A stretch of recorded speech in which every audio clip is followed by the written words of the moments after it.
بسم اللہ الرحمن الرحیم۔ السلام علیکم ناظرین کرام، کشمیر کی آئینی حیثیت کو بزور تبدیل کرنے کے بعد بی جے پی سرکار نے مسلم دشمنی کا اگلا قدم اٹھا لیا ہے۔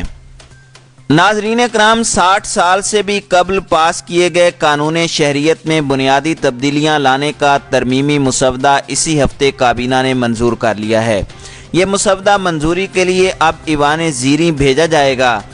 اپوزیشن اور سوشل میڈیا پر شدید مخالفت کے باوجود بی جے پی آئین کے سیکولر نین نقش کو ہندو توا کا رنگ دینے پر عمل پیرا ہے۔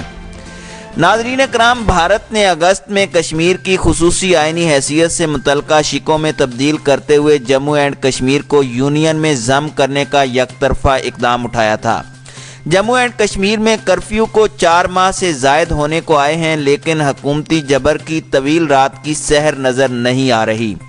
4 ماہ سے زائد مسلسل کرفیو نے زندگی کو جہنم بنا کر رکھ دیا ہے۔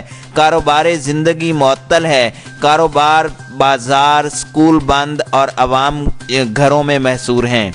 اربوں روپوں مالیت کے سیب اور دیگر فروٹ گل سڑ گئے، لیکن دہلی سرکار کے کان پر جوں تک نہیں رینگی۔ ناظرین کرام، غیر آئینی اقدام پر عوام کے غیظ و غضب کا ایسا خوف ہے کہ مرکزی سرکار طویل محاصرے اور ریاستی جبر کے باوجود کرفیو اٹھانے پر تیار نہیں ہے۔ ریاست میں آزادانہ داخلے اور نقل و حرکت پر بھی پابندیاں ہیں۔ میڈیا اور غیر ملکیوں کو صورتحال جاننے کے لیے آزادانہ آمد و رفت کی اجازت نہیں ہے۔ بی جے پی حکومت کے اس اقدام نے بھارت کی سب سے بڑی اقلیت یعنی مسلمانوں کو ٹارگٹ کیا ہے۔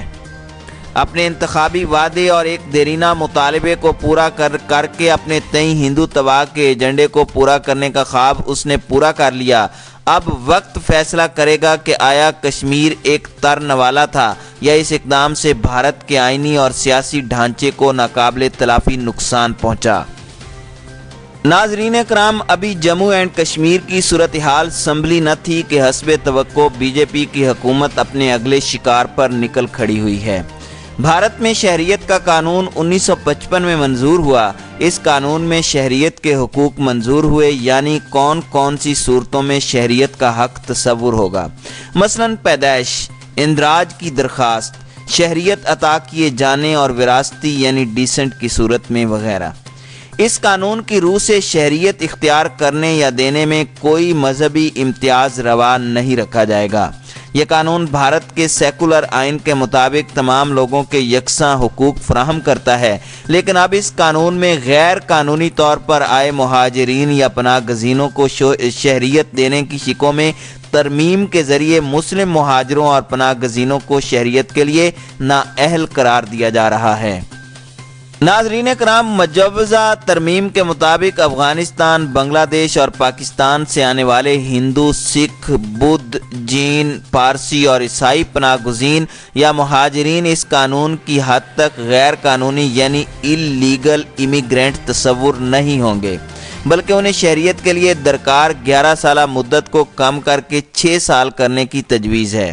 یوں اس فہرست میں اب مسلمانوں کو شامل نہیں کیا جائے گا، جبکہ بھارت کے سیکولر آئین میں مذہب کی بنا پر کسی بھی شخص سے مختلف سلوک نہیں کیا جا سکتا۔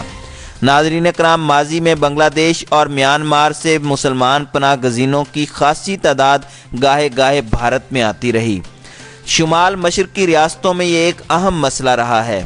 آسام میں اس سے الٹ، یعنی ہندوؤں کی کثیر تعداد میں آمد سے مقامی آبادی کا تناسب تبدیل ہونے کے اندیشے نے کئی بار حالیہ سالوں میں فسادات کو بھی جنم دیا۔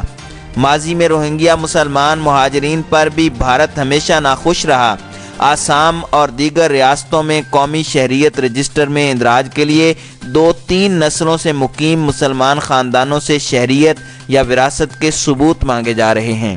یوں ان علاقوں میں ایسے مسلمان خاندانوں میں خوف و ہراس اور مستقبل کی بے یقینی نے ڈیرا جما لیا ہے۔ ناظرین کرام، بھارتی میڈیا رپورٹس کے مطابق تمام اپوزیشن کا بیانیہ یہ ہے کہ یہ ترمیم بھارتی آئین کی سیکولر روح سے متصادم ہے۔ ایک اور نمایاں اپوزیشن لیڈر کے بقول یہ ترمیم غیر آئینی ہے اور اسی لیے ناقابل قبول ہے۔